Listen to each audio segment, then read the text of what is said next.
Bonjour les terriens, Stéphane planète-numérique.com. Aujourd'hui, avec la présentation test du vidéoprojecteur de chez Itoi, le Starfish Plus. Starfish, ça veut dire étoile de mer. Sa caractéristique, celui d'être un projecteur pour chambre. C'est assez étonnant. Autant on peut dire que n'importe quel vidéoprojecteur, en théorie, peut être utilisé dans une chambre, mais ici, l'objectif, c'est de faire un modèle qui soit directement destiné à une chambre. Le voici. Donc comme vous le voyez, d'un point de vue esthétique, il est prévu pour être placé à la fois soit sur une tête de lit, soit sur une table de chevet. Et en quoi est-ce que il a été adapté pour une chambre? Un, le module de projection ici. C'est un module de projection qui va permettre avant tout de projeter au plafond. Bien sûr, il peut aussi projeter en frontal. Il a tout ce qu'il faut pour corriger le trapèze automatique en vertical. Il va corriger comme ça, mais pas de cette manière. Il est bien sûr complètement autonome. Donc ça, c'est un premier aspect qui fait qu'il peut être assez facilement intégré dans une chambre, puisqu'il va avoir le circuit audio, etc. Mais au-delà de ça, ce qu'a prévu Itui, c'est une fonctionnalité lampe de chevet. Ici, vous le voyez, par exemple, en couleur blanc. Ici, vous avez un jeu de LED, ici. Petite lampe de chevet et lampe d'ambiance, entendons-nous bien. Et en appuyant sur le bouton, on a la possibilité de changer les ambiances en termes de couleurs. Donc c'est au-dessus. Moi, j'aurais bien aimé que ça soit juste en appuyant un peu n'importe où, qu'il puisse changer de lumière. Autre fonctionnalité, c'est aussi ce qu'ils appellent le mode nuit étoilée. Donc à l'intérieur, il faut quand même qu'il soit allumé. C'est pas juste quelque chose où on appuie sur un bouton et ça projette une lampe avec des étoiles, comme son nom l'indique. Vous avez une fonctionnalité où à l'intérieur, des vidéos sont préenregistrées. C'est des vidéos à la fois de l'espace, mais aussi des vidéos de Joyeux Noël, Bonne année, etc. Et ça peut projeter donc sur le plafond, par exemple, de l'espace, on le verra tout à l'heure, une vidéo avec une musique d'ambiance. Ils fournissent par ailleurs un petit module que vous voyez ici. C'est un module grand angle qui va simplement se clipser, voilà, se clipser dessus et qui va permettre d'élargir la partie, image au plafond pour avoir à ce moment-là une meilleure couverture. Ça, c'est plus pour peut-être pour des enfants. C'est de mon point de vue une fonctionnalité qui n'est pas essentielle sur ce projecteur. Donc vous voyez ici sa construction. On a quelque chose qui est très bien fini, relativement esthétique dans sa conception. Uniquement une entrée alimentation à l'arrière, et bien sûr, comme c'est un projecteur, on va quand même retrouver le minimum nécessaire, ou le minimum habituel, une entrée HDMI avec commutation CEC, une entrée port USB qui va permettre par exemple de mettre un support clé externe, mais ça pourrait aussi avoir un périphérique, une sortie casque ou du moins audio analogique. Et ici, on voit le port infrarouge, mais la télécommande, elle est bien Bluetooth. Donc la télécommande, la voici. Vous allez reconnaître une télécommande assez ordinaire en matière d'Android TV, Google TV, puisque cet appareil est Android TV, Google TV certifié Netflix, avec le bouton par exemple, pour pouvoir demander l'assistant vocal. On va trouver la possibilité d'aller dans les réglages du projecteur, etc. Les caractéristiques, c'est que souvent les boutons ici sont des boutons destinés à lancer des applications comme Netflix, Prime Video ou YouTube. Ici, ce sont des boutons qui sont adaptés pour piloter l'éclairage, c'est-à-dire le fait de pouvoir directement allumer l'éclairage, changer les ambiances, par exemple. Donc, bon, petit point de détail, mais pourquoi pas, pourquoi pas. Donc ça, c'est pour la partie physique. Maintenant, ce que je vais faire, c'est que je vais le mettre en route, et on va regarder au plafond, puisque naturellement, quitte à utiliser un projecteur de chambre, autant l'utiliser dans les mêmes conditions et vous montrer à ce moment-là les écrans. Voici donc la projection au plafond, comme vous le voyez. hein. Donc je suis arrivé sur l'interface Google TV. C'est un projecteur Android TV, Android TV 12, qui fonctionne avec l'interface utilisateur Google TV. C'est une interface maintenant que Google généralise et la plupart des fabricants, qui est beaucoup plus axée sur le contenu que pouvaient être avant les interfaces au-dessus d'Android TV. Je vais bouger légèrement le projecteur de manière à ce que vous voyez le, la correction automatique de... Voilà. Ici, vous voyez, il fait une double correction, à la fois une correction en termes naturellement de netteté, et aussi une correction pour que vous ayez toujours une image qui soit bien correcte d'un point de vue trapèze, hein. Ça ne travaille que le trapèze vertical, hein. Si je le mets, voilà, vous voyez, si je le bouge dans les autres sens, ça ne fonctionne pas. C'est uniquement en, en trapèze vertical. Quelques mots d'abord sur le vidéoprojecteur en tant que tel. Vous avez ici un vidéoprojecteur avec une résolution Full HD. Le Starfish a existé aussi dans une version non HD, hein. Ici, c'est pour ça que c'est le Starfish Plus, hein. Faites attention puisque naturellement, c'est pas la même version, y compris en ce qui concerne son électronique interne. Alors, son électronique, c'est quoi? Ça mérite que je la démystifie un petit peu. Tous les derniers projecteurs, surtout dans les gammes premier prix, hein, moins de, on va dire moins de 600 voire 1000 euros, ils, ils intègrent directement un dongle Android TV, Google TV à l'intérieur. C'est bien fait, hein. Pour l'utilisateur, c'est transparent, hein. Mais ce qu'il faut voir, c'est que pour un fabricant de projecteurs, c'est très difficile d'avoir à la fois des équipes d'ingénieurs qui sont capables de concevoir le projecteur, son système interne, sa gestion des couleurs, du son, etc. Et par ailleurs, gérer toute la partie système d'exploitation. Donc maintenant, ils ont trouvé une possibilité d'intégrer à chaque fois des appareils à l'intérieur de leur propre appareil, hein. C'est le cas ici.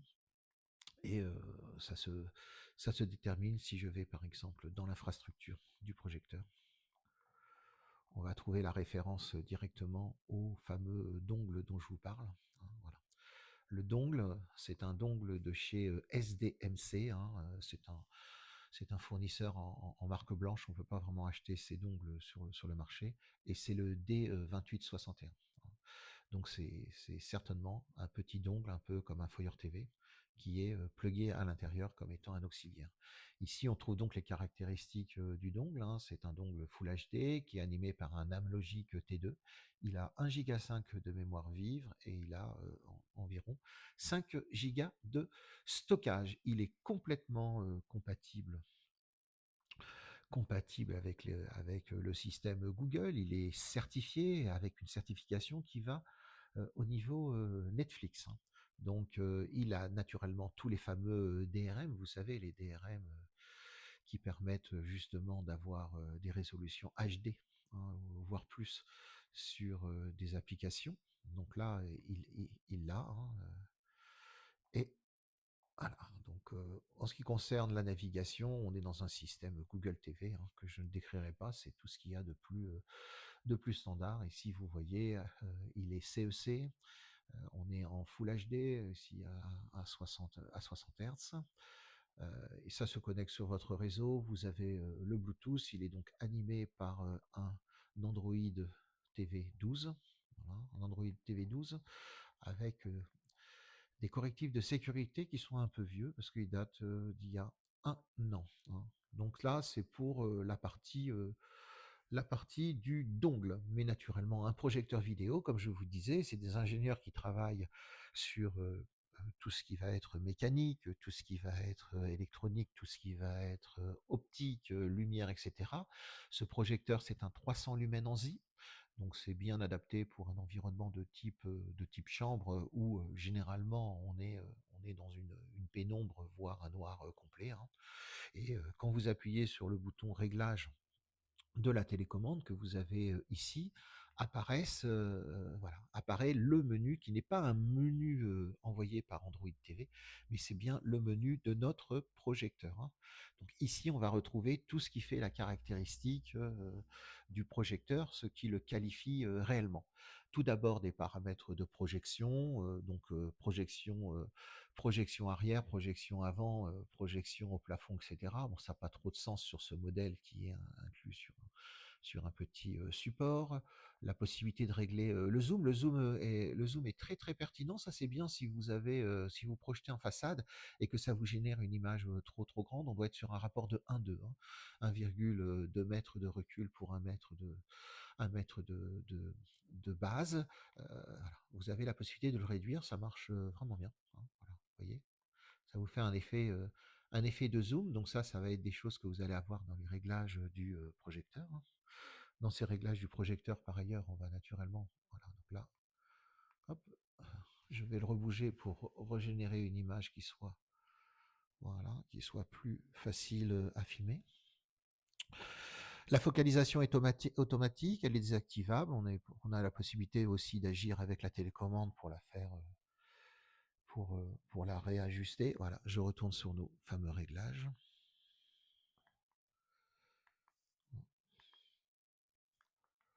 Ok, voilà.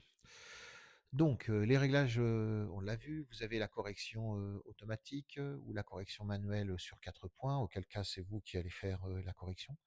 Ça, c'est bien si vous avez un trapèze aussi horizontal qui n'est pas correct. On trouve ensuite tout ce qui va tourner autour de la source, donc là, voilà, la source de signal.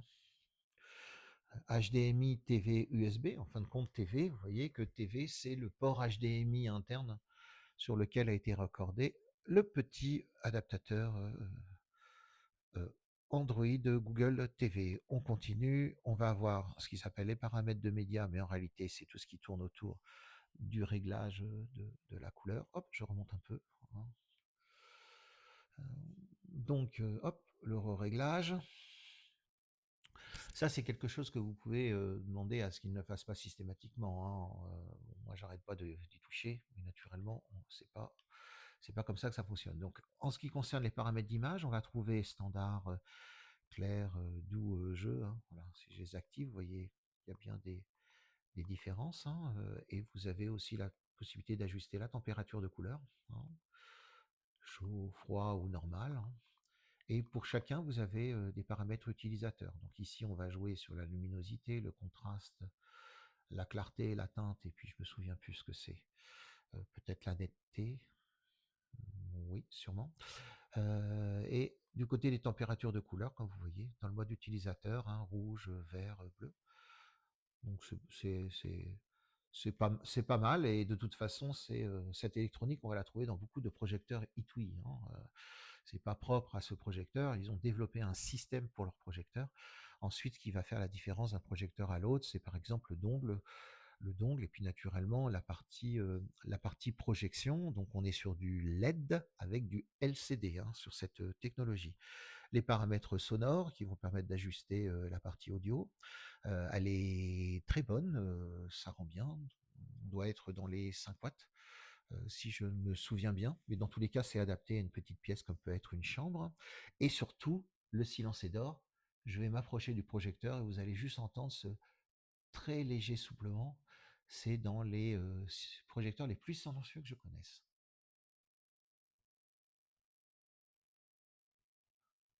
Voilà. Donc vous avez quasiment rien entendu, hein. C'est très bien. En plus, il n'y a pas de projection d'air chaud, ce qui serait assez désagréable si vous l'avez au niveau de votre tête. On regarde un petit peu l'espace de rêve, c'est ce dont je vous avais parlé, hein, les nuits étoilées. On trouve aussi ce menu dans d'autres projecteurs de la marque, hein, même si celui-ci a en plus un module physique, ce fameux grand angle. Voilà à quoi ça ressemble. Allez, c'est parti, j'appuie sur le bouton. Voilà, relaxez-vous, vous êtes bien. Je pense que ça va être bien pour les salons de massage, hein, bon, hop. Vous avez tout un ensemble de petits trucs. Alors certains, encore on peut comprendre que ce soit à la limite assez relaxant. D'autres, ça m'étonnerait que vous mettiez ça dans votre... hein, voilà. Ça va aller bien pendant 3 minutes, hein. Ok, allez, on revient à la réalité. Donc vous avez vu ce qu'est ce fameux mode étoilé. Mode étoilé, vous pouvez directement l'appeler en appuyant. Voilà. Voyez. Une fois que vous l'avez choisi, vous pourrez avoir un raccourci sur un raccourci sur la télécommande. On repasse maintenant sur l'interface Google TV. Donc, Google TV, c'est Google TV, hein. Donc, vous avez une première partie qui vous présente à la fois les applications, des suggestions, hein, sur les différents services que vous pouvez avoir sélectionnés, hein. Vous avez un raccourci vers vos applications et la possibilité, bien sûr, d'ajouter toutes les applications qu'on va trouver dans, dans le Play Store adapté Google TV, hein.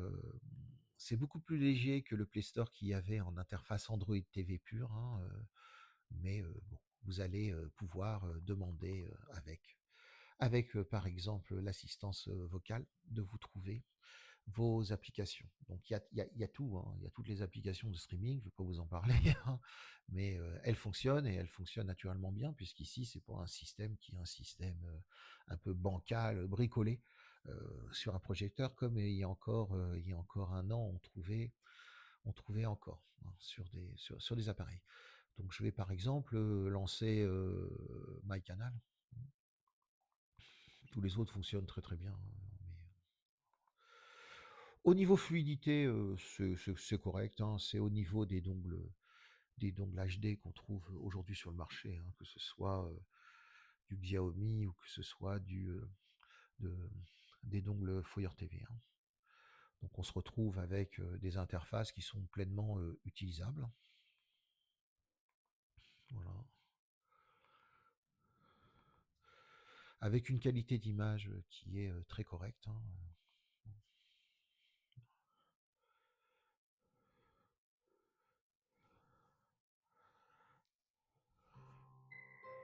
Voilà. Le son est excellent. Le son est excellent. Au niveau de la qualité d'image, ça va aller. Voilà. Voilà. Vous avez la possibilité d'ajuster la partie. Oh, pardon, je me suis trompé. Hop là. Alors ça, c'est pas très pratique comme bouton, à vrai dire, hein. Je vais y revenir. Je voulais surtout vous montrer qu'on pouvait adapter les réglages d'image en appuyant sur le bouton réglage et pas en appuyant sur le bouton nuit étoilé comme j'ai fait, pour pouvoir dynamiquement pouvoir trouver quelque chose qui soit plus à votre goût. Par exemple, ici, vous voyez, en standard, je vais avoir beaucoup plus de contraste, hein. J'avais eu voilà, voilà, ici. Voilà. Voilà.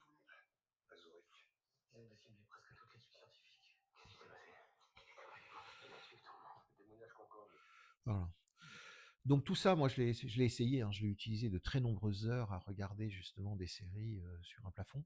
Après, on aime ou on n'aime pas, mais je ne me jugerai pas. Vous pouvez naturellement projeter aussi, bien sûr, en face, hein, de nouveau, hein.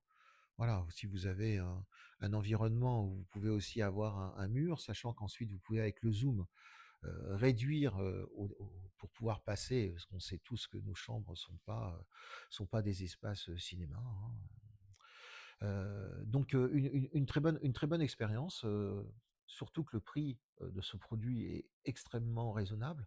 On va le trouver en bon plan, hein, dans mes bons plans, vous allez le trouver à moins de 160 €. Alors moins de 160 €, un projecteur Full HD, 300 lumens en Z, excellent son, silencieux, qualité d'image pour un LED tout à fait acceptable, voire bonne, hein. Il y a les problématiques habituelles de projecteurs LED, hein, avec un peu moindre un peu moindre netteté sur les côtés, etc. Mais ce projecteur n'a rien à dire par rapport à d'autres qui pourraient être 2 fois plus chers. Un, un- une esthétique, voilà, hop, on allume. Voilà. Donc vous voyez en pleine lumière, naturellement, ça fonctionne pas, hein. Hop, une esthétique réussie, hein, un projecteur extrêmement stable hein, au niveau de son support, un système audio de très bonne qualité, une télécommande qui fonctionne très bien, hein, ergonomique, même si naturellement, j'ai eu tendance à me mélanger les doigts entre les deux, une fonctionnalité un peu bon, gadget pour ce qui concerne la nuit étoilée, c'est du moins